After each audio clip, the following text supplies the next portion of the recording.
Hello and welcome. Today, we're diving into a question that, let's be honest, we all think about. How in the world do we build a secure financial future when we have no idea what that future holds? Let's get into it. Right? This is the fundamental challenge. We try to do all the right things. We save, we invest, we make plans, but we're always working with incomplete information. It's kind of like trying to hit a moving target in the dark. So how do you even begin to navigate that? And look, this stuff isn't just theoretical. These are the things that keep us up at night.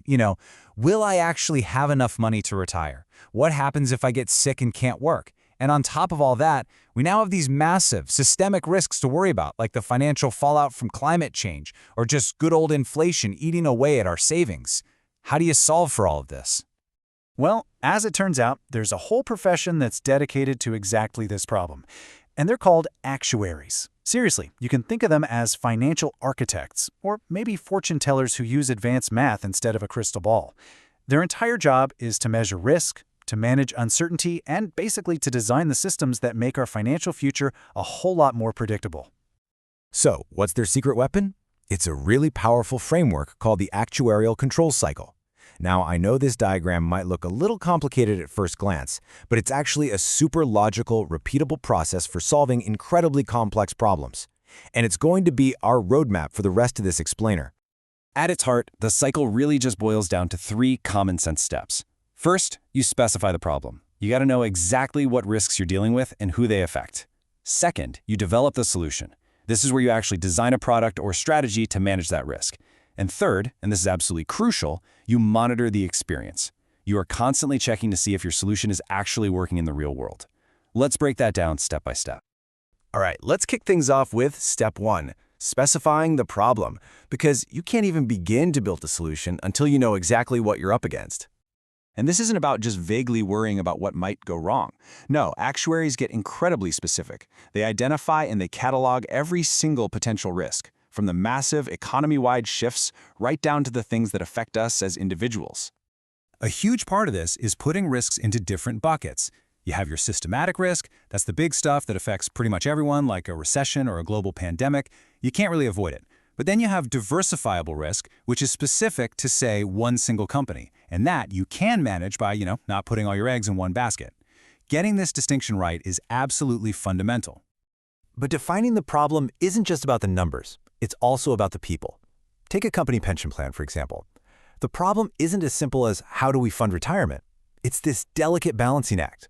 You've got the employer, who needs to keep costs down. You've got the employees, who want the best possible benefits. You have trustees, whose job it is to protect those benefits. And then you have regulators, making sure everyone plays by the rules. An actuary has to weave all of these competing interests together just to define what the problem actually is. Okay, so once the problem is mapped out in all its glorious complexity, we can finally move on to the fun part, actually building the solution. And one of the most fundamental tools in the toolkit is the insurance contract. The concept itself is just beautiful in its simplicity.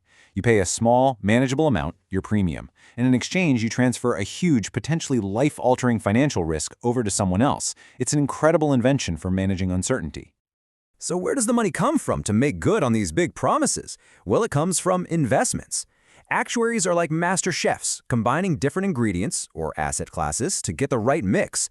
You've got equities, or shares, for that high growth potential, but they come with high risk. You've got corporate bonds, which are much more stable, and then property can be a fantastic way to protect against inflation.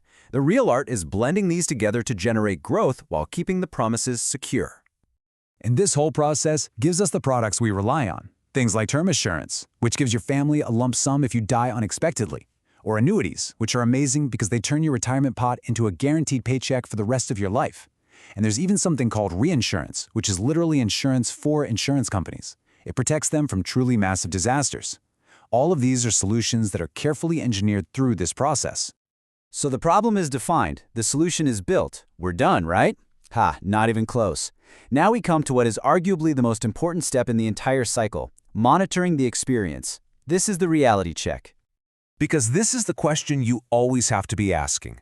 When your whole job is about predicting the future, you have to accept that sometimes you're going to get things wrong. Maybe people start living way longer than you predicted, or the stock market doesn't perform as well as you'd hoped. A solution built on bad assumptions is a house of cards.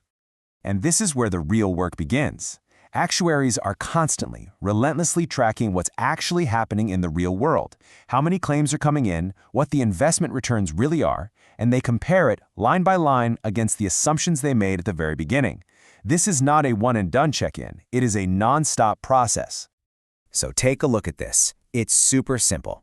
Let's say the model projected 100 million in claims for the year, but in reality, 115 million in claims came through the door. That gap, that 15 million variance, is a massive red flag. It immediately tells the actuary that one of their assumptions is off, and that triggers a deep dive to figure out why, and more importantly, how to adjust the solution going forward. Okay, let's bring this all home. We've gone through this whole cycle, so let's talk about why any of this actually matters in our day-to-day lives. Because here's the bottom line. That pension plan you have, your life insurance policy, the reason you can actually trust that those long-term financial promises will be kept is because this rigorous cycle is constantly running in the background. It's the professional engine that turns a promise on a piece of paper into a reliable financial reality, sometimes decades down the line. And that really leaves us with one final big question. The world keeps throwing new, incredibly complex risks our way, things like the rise of AI or the accelerating impacts of climate change. These are challenges that are way harder to model than anything we've seen before. So the question becomes, how will this time-tested cycle need to change and adapt to help us navigate the massive uncertainties of the coming century? Thanks so much for joining us.